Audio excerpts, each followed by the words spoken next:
Merhabalar, Göksel'in mutfağına hoş geldiniz. Bugün Karadeniz'in olmazsa olmazı karalahana sarması yapacağız hep birlikte. Bunun için karalahanalarımızı aldım. Şu sap kısımlarını kesip bu şekilde ayıklayıp yıkamaya geçeceğim. Daha sonra haşlama işlemini yapacağız hep birlikte. Karalahanalarımızı yıkadık güzelce, saplarını da ayıkladık. Şimdi kaynamış suyumuzun içine yapraklarımızı atacağız, haşlamaya bırakacağız.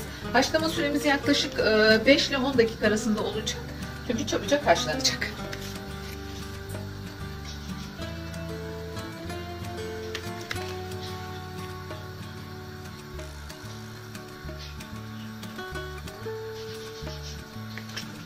Suyunuzun kaynamış olmasına dikkat edin yaprakları koymadan önce.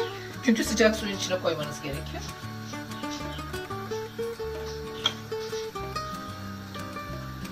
Şöyle başlayalım güzelce. Evet, yaklaşık 5-10 dakika arasında yapraklarımızı haşlamaya bırakıyoruz. Karalahanalarımız çok güzel haşlandı. 5 dakika yeterli olduğu için çok fazla da yumuşatmadan almanız gerekiyor. Şöyle yapalım.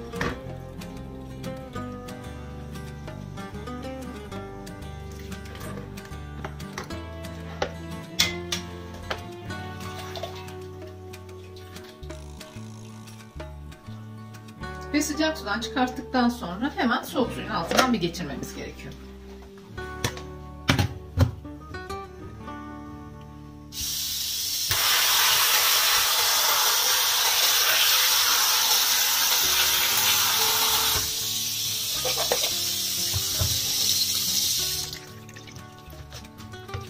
Parçaların arasına soğuk su değsin ki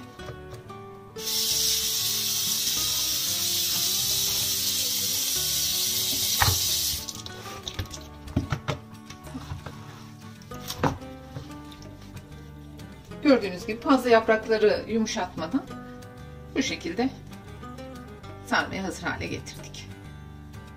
Şimdi sarmamızın iç harcını hazırlayalım hep birlikte. Bir su bardağına yakın pirinç ilavesi yaptım. 2 çorba kaşığı salçam var. 300 gram kıymam var. 1 tane orta boy soğanın rendesini yaptım. 1 tatlı kaşığı tuz. 1 tatlı kaşığına yakın gene karabiber kullanacağım. Ben karabiberi çok seviyorum. Siz istediğiniz ölçüde atabilirsiniz. 1 tatlı kaşığı kadar da nane kurusu ilavesini yapalım. Daha sonra içine, benim bu çay bardağım ufak, normalde yarım çay bardağı sıvı yağ koymanız gerekiyor. Yarım çay bardağı da sıvı yağımızın ilavesini yapıp harcımızı güzelce karıştıralım.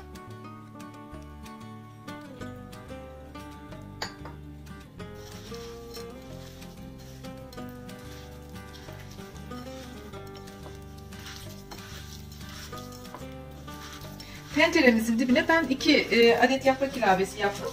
Sizler de koymayı unutmayın. Yaprak tenceremiz sarmalarımızın dibine tutmasını engeller. Daha da güzel bir lezzet verir. Bunu güzelce karıştıralım.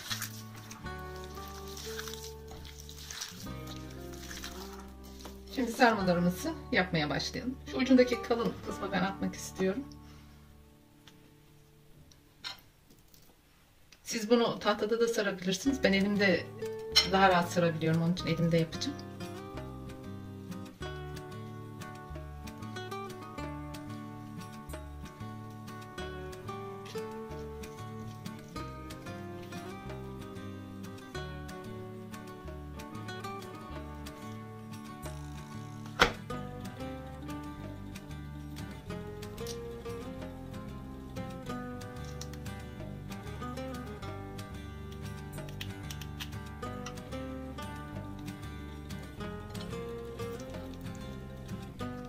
Bütün yapraklarınızı bu şekilde tencerenize sarıp yerleştirin.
Sarmalarımızı hazırladık. Ben bir çay kaşığı kadar daha tuz ilavesi yapacağım üzerine. Fazla değil çünkü içine de atmıştım. Bu kadar yeterli olacak. Geriye kalan yapraklarımı üzerine yerleştireceğim. 3 tane yaprağım arttı. Ama önce su ilavesini yapacağım. Su tam sarmaların hizasında olacak. Fazla yapmayacağız. Tam bu kadar yeterli olacak. Suyu sıcak veya soğuk koymanız önemli değil. Elinizin altında sıcak su varsa onu da koyabilirsiniz. Yoksa normal suda.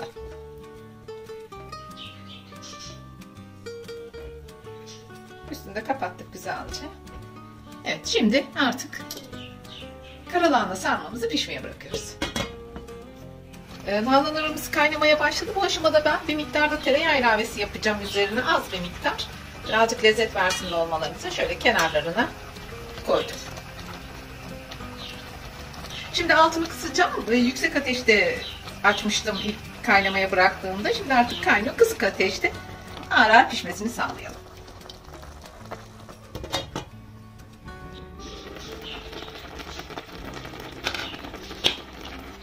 Sarmamız çok güzel pişti. Harika kokular var bu arada burada. Altını kapatıyorum. Biraz dinlendikten sonra servis tabağına alacağım.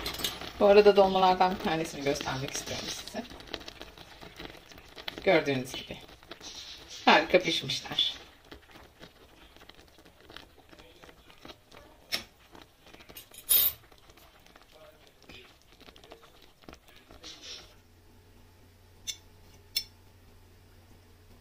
Karalahana sarmamız çok güzel oldu. Gördüğünüz gibi. Nefis piştiler. Şimdi servis tabağına alıp sunumunu yapacağız hep birlikte.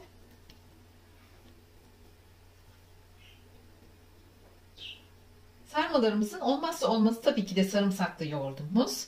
Güzelce sarmamızın üzerine gezdirelim.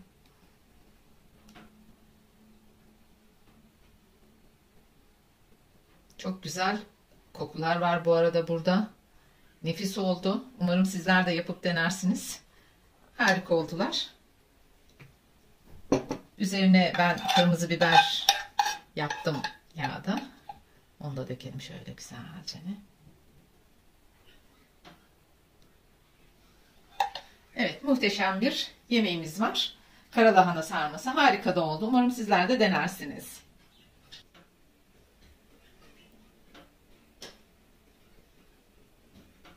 Artık sarmamız sunum için hazır. Harika oldu. Kolay da yaptık.